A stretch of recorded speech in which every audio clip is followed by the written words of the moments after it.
3:47 a.m. Lenox Avenue, February 1952. The snow falls like ash over Harlem. Bumpy Johnson sits at a card table, his back exposed to the door. A cardinal sin in his world. 12 men surround him in the basement of Small's Paradise. The air smells of Cuban cigars and treachery. One gun for every year he ruled Harlem. Dutch Schultz's old crew. They've been waiting for this moment since 1935. The math is simple. 12 to 1. No exit except through them. Bumpy's hand doesn't shake as he reaches for his cognac. The glass sweats in the cold basement air. Outside, Mayme Johnson waits in the Cadillac. Engine running. Headlights off. She checks her watch. 3:48 a.m. He's been inside 17 minutes. 4 minutes too long. Inside, the lead enforcer speaks. His voice is Brooklyn gravel. Bumpy, you should have stayed in Alcatraz. A safety clicks, then another, then 10 more. The sound of metal against metal, a symphony of death. Bumpy takes a sip. Hennessy burns his throat. "Gentlemen," he says, "let me tell you about my wife." His words hang in the tobacco smoke. She's been counting to 60 for the last 15 minutes. The enforcer laughs. "Your wife ain't saving you tonight." Bumpy smiles. It doesn't reach his eyes. "She's not here to save me. She's here to bury you." 3:49 a.m. The lights go out, and all hell breaks loose. Rewind to 1948, 4 years earlier. Bumpy Johnson meets May Hatcher at a party on Edgecombe Avenue. She's wearing a dress the color of midnight, her eyes sharp as straight razors. She's not impressed by him. That's what catches his attention. In a room full of people who fear him, she treats him like a man, not a legend, not the Godfather, just a man. They marry 6 months later. October 1948. The preacher stutters through the vows. His hands shake holding the Bible. Mayme doesn't flinch when she says, "I do." She knows exactly who she's marrying. The king of a concrete kingdom built on violence and respect. But here's what the 5 families don't understand about Mayme Johnson. She grew up in North Carolina during Jim Crow. She learned early that survival meant making impossible choices. She watched her father face down Klansmen with nothing but dignity and a shotgun. She inherited his spine, his refusal to bend. When she moved to Harlem in 1938, she carried that fire with her. The city tried to break her. It failed. So when Dutch Schultz's remaining crew decides to finish what their boss started, they make a fatal miscalculation. They think Bumpy Johnson stands alone, but the Godfather of Harlem has a queen, and queens don't watch their kings fall. The enforcer leading the hit is named Mickey Sullivan, Irish, connected to the Genovese family. He lost his brother in the Harlem Numbers War of 1935. Bumpy's crew put 3 bullets in him. Sullivan's been waiting 17 years for revenge. 17 years of hate fermenting in his chest. He assembled this crew with surgical precision. 12 guns, no witnesses, 1 exit. He thought he'd covered every angle. He forgot about the woman in the Cadillac. Bumpy Johnson doesn't make mistakes. He makes moves. Every action calculated. Every word weighted. He learned this at Alcatraz. Cell Block D. 10 years of studying human nature through iron bars. He read Shakespeare, Sun Tzu, Marcus Aurelius. While other inmates lifted weights, Bumpy lifted his mind. He understood something fundamental about power. It's not about strength. It's about information. In Harlem, Bumpy's network stretched like invisible threads across every block. The shoeshine boy outside the Apollo Theater, he reports to Bumpy. The janitor at the Lenox Lounge, he's on Bumpy's payroll. The parking attendant on 125th Street. He notes every license plate and reports suspicious vehicles. Bumpy built an intelligence operation that would make the FBI jealous. When Sullivan started assembling his crew in January 1952, Bumpy knew within 48 hours. He knew the names, the weapons, the planned location. Mayme asked him a question over breakfast. "Why don't you just hit them first?" Bumpy stirred his coffee. Steam rose between them. "Because I need them to think they've won," he said. "Fear is temporary. Legend is forever." He explained his plan to her. Every detail, every contingency. Most men keep their wives away from the business. Bumpy Johnson brought Mayme into the war room because he understood what others didn't. Mayme wasn't a liability. She was his greatest asset. She had something he could never have. invisibility. No one watches the wives. No one suspects the women. The five families thought women were decoration, background noise in a man's world. Bumpy knew better. He married a weapon disguised as elegance. 2 weeks before the ambush, Bumpy started his countermove. He leaked false information through a compromised numbers runner, made Sullivan think he'd won. He set the meeting at Small's Paradise. Sullivan's choice made him feel in control. Then Bumpy gave Mayme her instructions. Precise, methodical, no room for error. 3:50 a.m., he told her. Not a minute sooner. Not a second later. She nodded. No fear in her eyes, just cold calculation. This is what set them apart. Bumpy didn't just rule Harlem. He built a dynasty with the woman who refused to be a victim. Harlem in 1952. A world within a world. Lenox Lounge glows like a jewel box on the avenue. Inside, Billie Holiday's voice melts over the crowd. Small's Paradise serves soul food and danger in equal measure. The fried chicken tastes like heaven. The basement hides bodies. On 133rd Street, the numbers runners work the blocks. They're the lifeblood of the neighborhood. The numbers racket. Harlem's lottery. Hope compressed into 3 digits. People making $7 a week bet nickels and dimes. They dream of hitting the number. Bumpy Johnson controls this dream. He doesn't exploit it, he protects it. When the Italian mob tried to take over in the 1930s, Bumpy went to war, not for power, for the people who bet their grocery money on hope. The streets remember this. They remember who fought for them. That's why when Bumpy walks Lenox Avenue, men tip their hats. Women smile from tenement windows. He's not just a criminal. He's the man who kept the neighborhood from being swallowed whole. The Harlem night has its own rhythm, jazz from the clubs, laughter from the bars. But underneath, there's something else, a tension that never sleeps. Violence lives in the silence between heartbeats, in the pause between songs. You learn to read the air in Harlem, to sense when death is walking. February 1952. The city shivers under snow. But in Small's Paradise, the basement is warm. Too warm.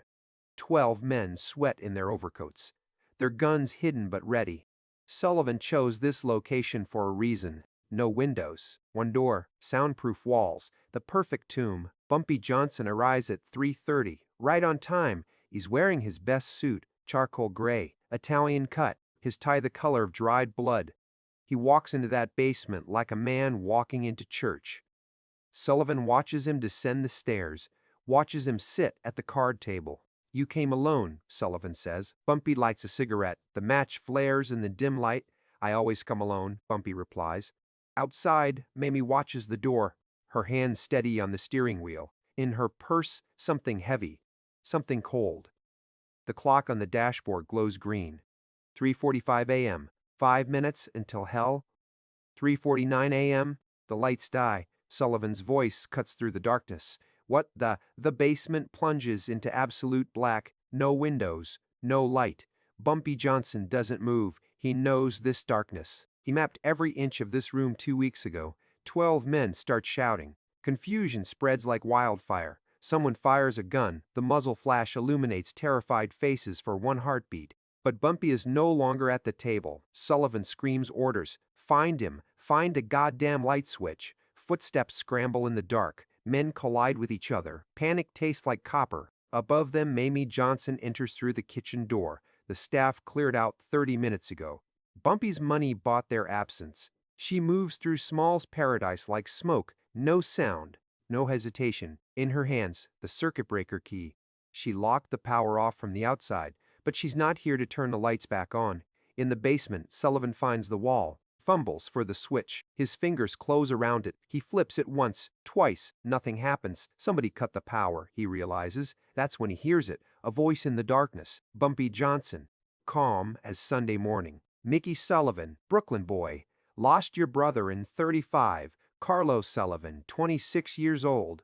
Sullivan spins toward the voice. Fires blindly. The bullet sparks off concrete. Your brother died because he was stupid. Bumpy continues. Don't make the same mistake. Where are you? Sullivan screams. Same place I've always been, 3 moves ahead. The lights come on, but it's not the ceiling lights, it's flashlights. Dozens of them. They illuminate the basement from above, from the kitchen entrance. From the back storage room, Sullivan blinks against the sudden light. His crew raises their weapons. That's when they see them. 30 men surrounding the basement. Not 12, 30 Bumpy's crew. They were here the entire time, hidden in the walls, behind false panels. Small's paradise was Bumpy's territory. He owned every inch, every shadow. Sullivan's 12 guns now face 30. The math has reversed. And there, at the top of the stairs, stands Mayme Johnson. She holds a Thompson submachine gun. The barrel gleams under the flashlights. Her finger rests on the trigger, her eyes colder than the February snow. "Gentlemen," Bumpy says, stepping into the light, "my wife would like a word." Mayme descends 3 stairs, just enough so they can see her face. "Ellsworth told me about your brother," she says. Her voice carries steel. "Told me he died fighting over money that wasn't his." Sullivan's gun hand trembles. His crew looks to him for orders. "You came here to kill my husband," Mayme continues. "In his city. On his streets. In his club." She chambers around. The metallic click echoes like a church bell. "But here's what you didn't understand, Mickey. When you come for a king, you better kill the queen first." Sullivan's weapon clatters to the floor. His crew follows, 12 guns hitting concrete. Bumpy walks to the card table, picks up his cognac, takes a sip. "I'm gonna give you something your brother never got," he says. "A choice." He reaches into his jacket. Every man in the room tenses. Bumpy pulls out a single playing card, the ace of spades. "Take this card. Leave Harlem. Never come back." He places it on the table. "Or pick up your gun and find out what happens when you miss." Sullivan stares at the card, then at Mayme, then at Bumpy. His hand reaches for the ace of spades. 3:57 a.m. Sullivan and his crew walk out into the snow. They leave their weapons behind, leave their pride behind. The Cadillac's engine purrs as Bumpy and Mayme drive back to Edgecombe Avenue. "You enjoyed that," Bumpy says. Mayme smiles. "First time all night. The look on his face when I came down those stairs. You made them believe you'd pull that trigger." She glances at him. "Who said I wouldn't have?" Bumpy laughs. "It's genuine. Warm. That's why they call you the Black Queen of Harlem, baby." Sullivan never returned to Harlem. None of them did. But the story spread. From the Bronx to Brooklyn, from Manhattan to Newark. The Godfather of Harlem didn't just survive an impossible ambush, he turned it into theater. More importantly, his wife walked into a room full of armed men and walked out victorious. This is the code Bumpy Johnson lived by. Violence is the last resort, not the first move. Fear is cheap. Respect is expensive. Any thug can pull a trigger, but it takes intelligence to make your enemies choose surrender. Bumpy understood the power of the message.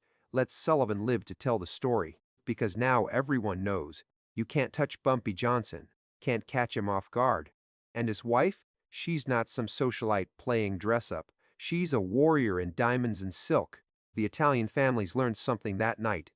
The black mob in Harlem wasn't fractured, wasn't vulnerable. It was unified. Strategic.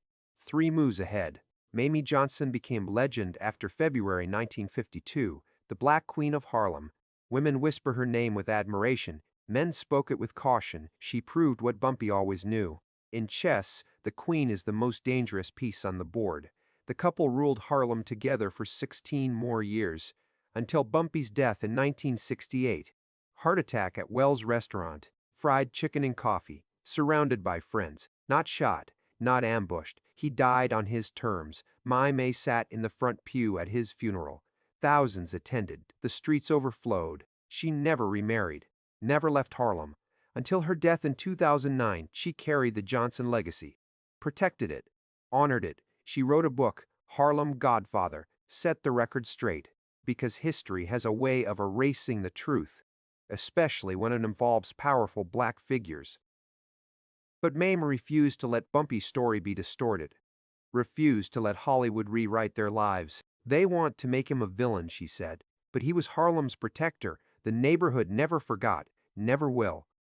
So here's the question that keeps historians awake at night. Was Bumpy Johnson a criminal or a civil rights leader?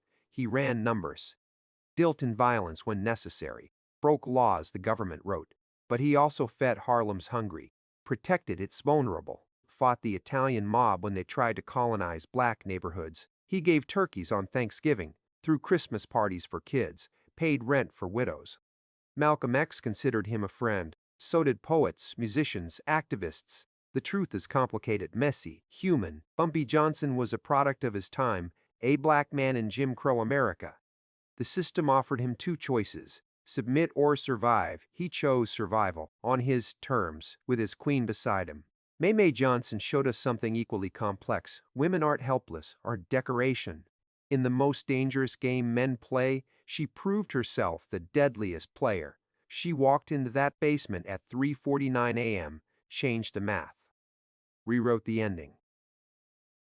That's not a crime story. That's a revolution. So ask yourself this: if your family was targeted, your life threatened, would you fight back? Would you stand in that doorway, weapon in hand, and dare your enemies to test you? Or would you submit, bend, break? Mayme Johnson made her choice. She chose love. She chose loyalty. She chose loyalty. She chose war. History remembers the men, the godfathers, the kingpins, but behind every king, there's a queen moving pieces on the board. And in Harlem, 1952, the queen checked the entire game. Next time, we're diving into the night Bumpy Johnson sat across from Lucky Luciano. Two godfathers, one chessboard, the game that changed organized crime forever. Hit subscribe, drop a comment, tell us what you'd have done in that basement, because this story, it's not just history, it's a masterclass in power, strategy, and the people who refuse to be victims. The Godfather of Harlem had a secret weapon. Her name was Mayme, and Harlem called her the Black Queen.